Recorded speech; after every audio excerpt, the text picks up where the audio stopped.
Some people mistake silence for weakness. They see a quiet man at a dinner table and assume nothing stands behind him. They believe power has to be loud, visible, constantly proving itself. They think confidence needs an audience. They think strength needs noise.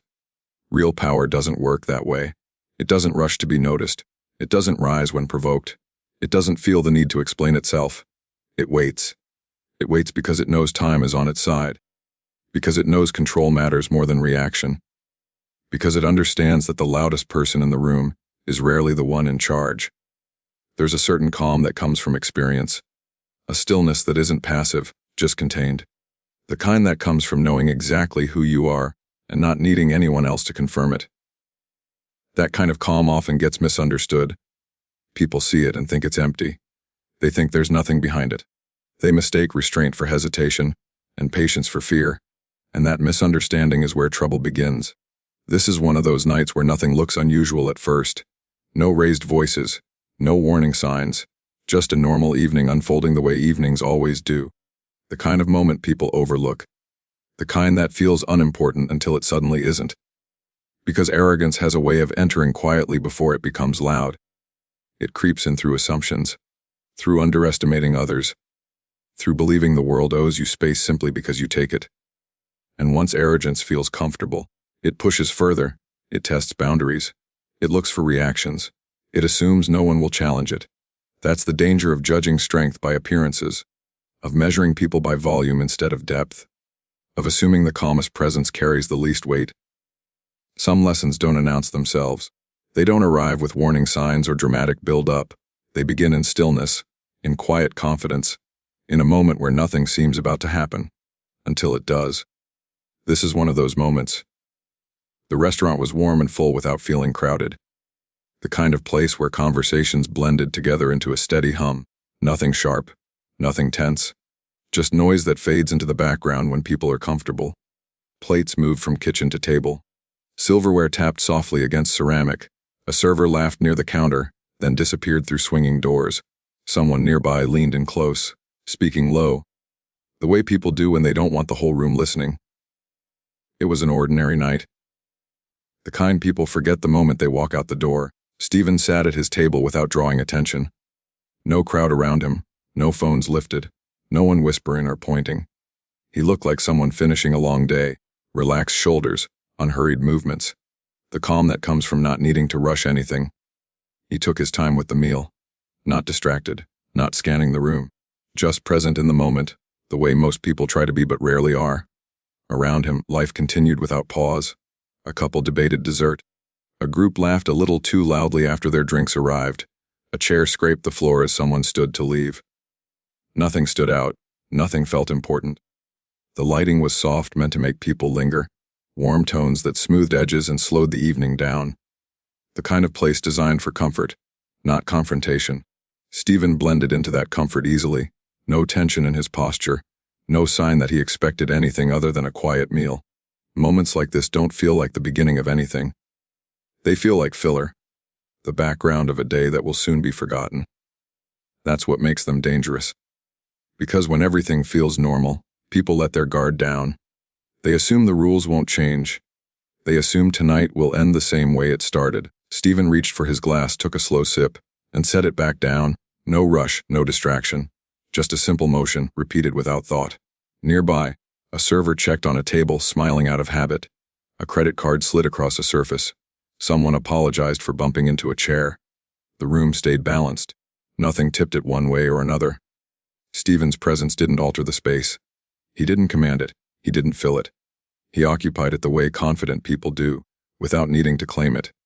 To most eyes, he was just another customer, another man enjoying dinner, another face that would be forgotten by morning. That's how moments like this hide their importance. They look ordinary. They feel routine. No one in the room expected anything to happen. No one felt on edge. No one sensed a shift coming. The kind of calm that exists right before something changes is almost invisible. It feels stable, reliable, safe. Steven adjusted his seat slightly, comfortable, settled. The table felt solid beneath his hands. The floor steady under his feet. This wasn't a night meant for attention. It wasn't a night meant for confrontation. It was supposed to pass quietly, like countless others before it. That's what made it a normal moment. Not special. Not dramatic. Just life unfolding the way it usually does. And no one in that room knew how close they were to remembering it forever. A man nearby had been drinking, not enough to fall over, just enough to be louder than necessary.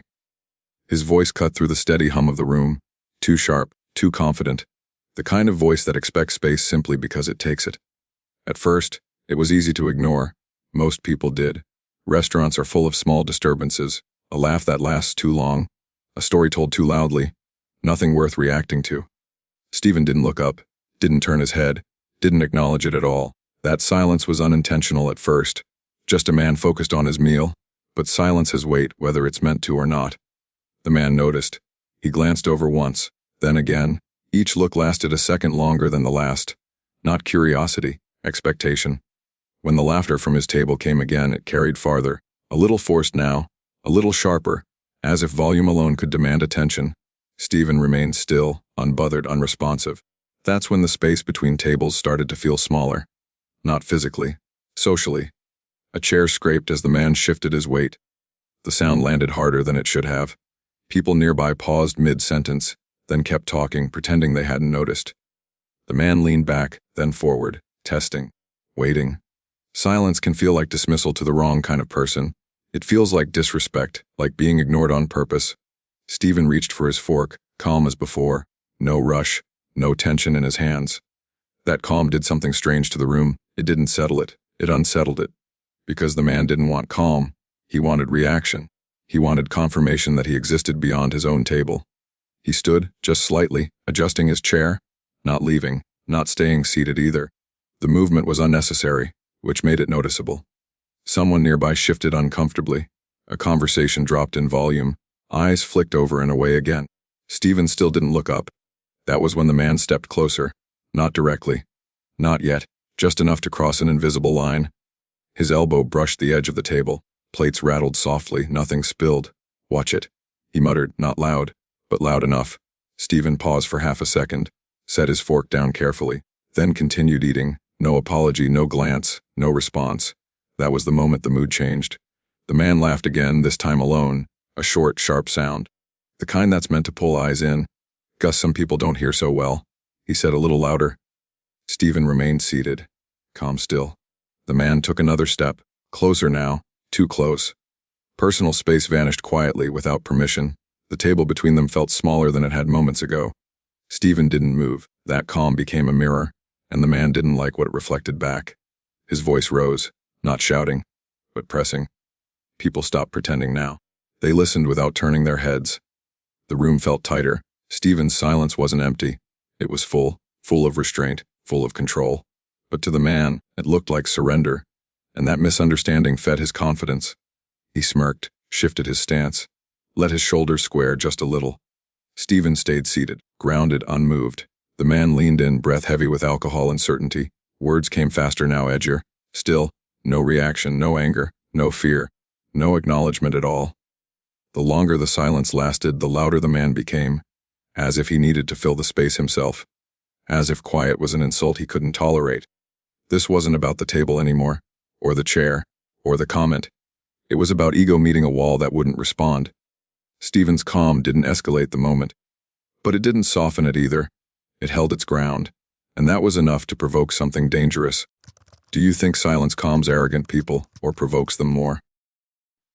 The man scoffed, shaking his head, as if the lack of reaction proved his point. He shifted closer again, too close now, close enough that others started to lean back in their seats. Steven finally lifted his eyes, not sharply, not aggressively, just enough to acknowledge the space that had been crossed. The man took that as permission, as challenge, as invitation. His smile thinned, his voice dropped, and the air around them tightened, heavy with expectation. The disruption was complete. The man stepped fully into Steven's space now, not brushing past, not accidental, deliberate. His shadow fell across the table, cutting through the warm light. The easy comfort of the room drained away, replaced by something tighter. He spoke again, closer this time, each word pressing instead of landing. Steven stayed where he was, didn't rise, didn't retreat, didn't mirror the energy coming toward him. That contrast sharpened everything. The man's confidence began to turn brittle.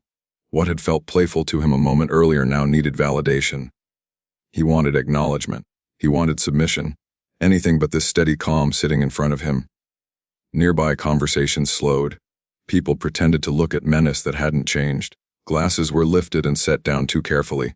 No one wanted to be the first to react. The man laughed again, but this time it sounded thin, forced, like he was trying to convince himself as much as anyone else. Steven shifted his chair slightly. Not back, just enough to square himself with the table. The movement was small, but it landed. The man noticed. His jaw tightened, his shoulders rose, as if preparing for something he hadn't fully decided yet. He muttered another comment, sharper, closer to the line. Steven's expression didn't change. Not irritation, not fear, just awareness. That awareness unsettled the man more than anger ever could. He reached out, fingers brushing the edge of the table again. This time harder. Plates rattled, silverware jumped. A few people finally turned, not fully, just enough to see what was happening. The man straightened, emboldened by the attention. He wanted witnesses now, an audience. Steven remained seated, grounded, still. The man's voice rose, then fell, testing volume like a dial. He circled slightly, cutting off one side, making the space feel smaller. Steven tracked him with his eyes, nothing more. That alone shifted the balance. The man paused, realizing the silence was no longer accidental. It was intentional now. He scoffed, took another step. Too close. Steven placed his hands flat on the table, slowly, open, not defensive, not threatening, just present. The man leaned in, breath heavy, words careless. Insults blurred together, losing their shape. Steven didn't respond. That refusal became fuel. The man's patience snapped in small ways first. A sharper exhale. A sudden laugh that died too quickly. A glance around, checking who was watching. Someone stood from a nearby table, uneasy. A server hovered near the edge of the room, unsure whether to step in. The tension didn't explode, it stretched. Steven's calm forced the moment to linger, and the man hated that. He wanted release. He wanted impact. He reached out again, this time letting his hand linger on the back of the chair, claiming space that wasn't his. Steven didn't pull away. That was when the man pushed. Not hard, not enough to cause harm, just enough to assert dominance. The chair shifted an inch. Wood scraped softly against the floor. The sound cut through the room. Everything stopped. Steven didn't stumble, didn't react immediately. He inhaled slow, controlled. That breath mattered, because it showed choice. The man mistook it for hesitation. He smiled, a quick flash of triumph, as if he'd finally found the reaction he wanted. He leaned closer again, voice low now, pressing, testing how far he could go. Steven's eyes stayed locked on him, not angry, not cold. Measured, the man's smile faded, he felt it then. That something hadn't gone the way he expected. The room felt heavier. Air thickened between them. Steven adjusted his posture, feet planting more firmly beneath the table. A quiet preparation, nothing dramatic. The man noticed that too, his breathing changed, faster now, less controlled. He stepped back half a pace, then forward again, indecisive. His body didn't know whether to advance or retreat. Steven remained exactly where he was. That stillness forced the man to confront his own momentum. There was nowhere left to push without fully committing. He glanced around again. Faces watched openly now. No laughter, no noise. The attention he'd wanted suddenly felt heavier than expected. He squared his shoulders, masking doubt with posture. Tried to recover the confidence he'd started with. Steven didn't give him anything to work with. No words, no threats, no signals. Just presence. The man's voice cracked slightly as he spoke again, anger slipping through where bravado had been. He reached out once more, faster this time, less controlled. The escalation was no longer subtle. It was visible. One shove, that was all it took. Not violent, not explosive, just enough to remove any doubt about intent. The chair shifted again, this time harder, this time deliberate. Steven didn't react right away. He let the moment settle. Let the choice become clear. Then he stood. Not fast, not aggressive, no sudden movement. He rose the way someone does when they already know the outcome. Calm, balanced, certain. The difference in height changed the air instantly. Not because of size, because of presence. The man took half a step back without realizing it. His body responded before his pride could stop it. Steven didn't speak, didn't glare, didn't posture. He simply faced him. That stillness carried more weight than any threat could. It wasn't empty. It was controlled. The room held its breath. Steven shifted his stance slightly, just enough to be stable, just enough to be ready. The man tried to laugh it off. A short sound that went nowhere. His eyes flicked around again, searching for reassurance that wasn't there. Steven's attention never left him. That focus stripped the moment of chaos. There was no confusion now, no misunderstanding. The man swung his arm forward, fast and messy, not planned, not measured. Steven moved once. A small step, a simple motion. The swing missed its target completely. The man stumbled forward off balance, surprised by how empty the space suddenly was. Before he could recover, Steven was already there, not striking, not attacking, redirecting. The motion was clean and quiet, no struggle, no spectacle. The man found himself turned, momentum gone, confidence evaporating with it. His feet searched for balance that wasn't there. Steven guided him down, not slammed, not thrown. The sound of impact was dull, final. The man hit the floor harder than he expected. Breath knocked loose in a sharp burst. Gasps rippled through the room. Steven remained standing. He didn't rush, didn't follow, didn't press the moment further than necessary. The man lay there stunned, trying to understand how quickly control had left him. His hands moved, then froze, unsure of what to do next. Steven took a step back, space returned. The message had already landed. The man pushed himself up on one elbow, face flushed, eyes wide. Embarrassment crept in where anger had been moments before. Steven watched him carefully, not threatening, not dismissive, aware. The man hesitated, then tried to rise too quickly. His balance betrayed him again, forcing him back down to one knee. A quiet murmur spread through the room, not excitement, recognition. Steven didn't capitalize on it, didn't crowd him, didn't speak. That restraint made the moment heavier. The man finally stood, slower this time, cautious now, measured. He avoided Steven's eyes. Steven adjusted his jacket, smoothing it as if nothing unusual had happened. The gesture was ordinary, almost casual. But it closed the moment. The man took a step back, then another. His shoulders sagged slightly, the tension draining out of him as the reality settled in. Not pain, not fear, understanding. Steven remained where he was, steady, breathing even. He hadn't broken rhythm, hadn't lost control. The power of the moment wasn't in what he did. It was in what he didn't need to do. The man glanced around again, seeing the room clearly now. The stairs, the silence. He swallowed hard. Steven gave him nothing further, no warning, no lecture, just space. That was enough. The man turned away, moving stiffly, dignity slipping with each step, not chased, not stopped. Steven waited until the distance felt safe again. Then he sat back down, slow, deliberate. The chair made the same soft sound it had before, but now it meant something different. The room exhaled. Steven picked up his napkin, placed it neatly on the table, and reached for his glass. His hand didn't shake. His breathing hadn't changed. The turning point had passed, and everything after it would be different. The man stayed where he was for a moment, not because he couldn't move, but because he didn't know how to. His pride had nowhere to stand anymore. What had filled his chest minutes ago was gone, replaced by a heavy awareness he wasn't prepared for. People didn't rush toward him. No one mocked him. No one cheered. That silence felt louder than anything else. He straightened his shirt, hands moving awkwardly, as if they didn't belong to him. He avoided eye contact, not just with Steven, but with everyone. The floor suddenly seemed very interesting. A server stepped closer, cautious, eyes flicking between them. Steven gave a small nod. Nothing more was needed. The man took a step, then another. Each movement was stiff, measured. He wasn't injured. He was exposed. Conversations didn't restart right away. People waited, listened to the sound of his footsteps moving away. When he reached the edge of the room, he hesitated, not turning back, just pausing, as if hoping the moment might undo itself. It didn't. He continued on, disappearing into the noise beyond the doors. The room slowly began to breathe again. Chairs shifted. Someone cleared their throat. A glass was lifted, then set down. Steven remained seated, exactly where he had been before. The table looked the same, the food untouched. Nothing around him had changed, yet everything had. People looked at him now, not openly, not boldly. Quiet glances, quick recognition.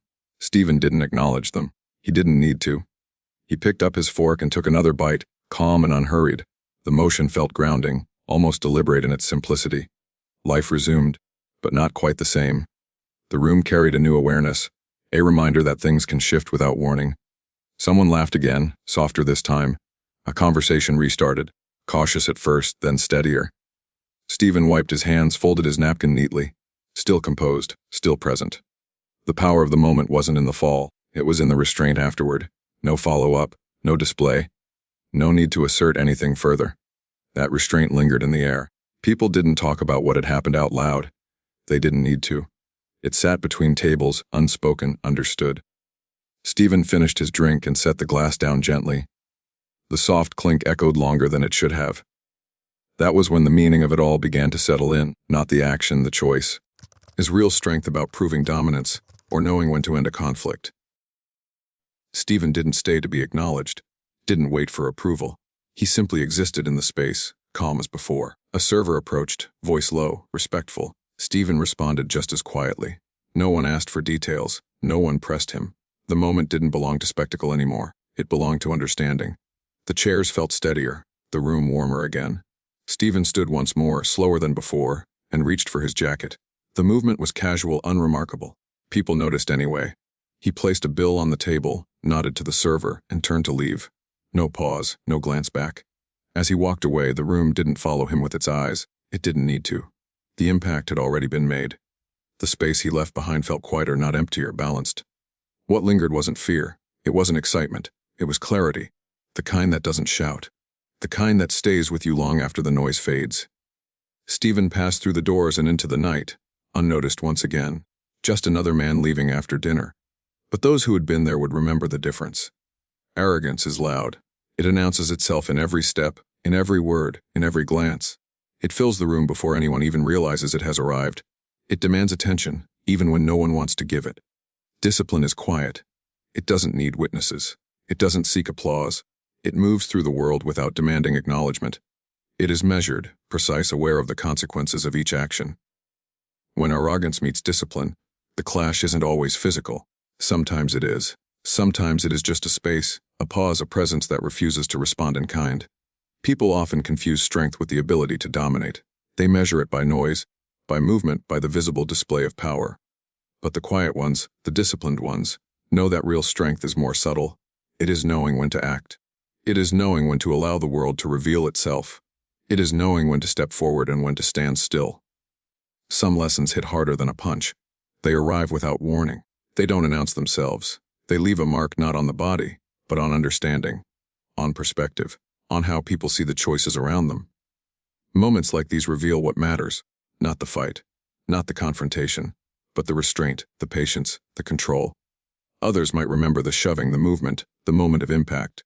Those who understand will remember the calm, the quiet that carried more force than any motion could. The way presence alone corrected the imbalance in the room. It is a lesson in perspective, in patience, in knowing that dominance is fleeting, that respect is earned, not demanded. Some people walk through life loud and unmeasured. Some people carry quiet power in every step. The difference isn't obvious at first glance. It reveals itself only when the moment comes, only when the choice is forced, only when a line is crossed, and someone must decide how to respond. Quiet discipline teaches more than words ever could. It teaches through action, or sometimes through the deliberate lack of it. It demonstrates control that doesn't rely on fear. It shows presence that doesn't need acknowledgement. It carries weight because it matters, not because it shouts. The room remembers more than the event. It remembers the way the energy shifted, the way tension dissolved without chaos, the way certainty replaced uncertainty. The lesson is subtle. It is not for everyone. It is not for those who measure strength by volume or by immediate impact.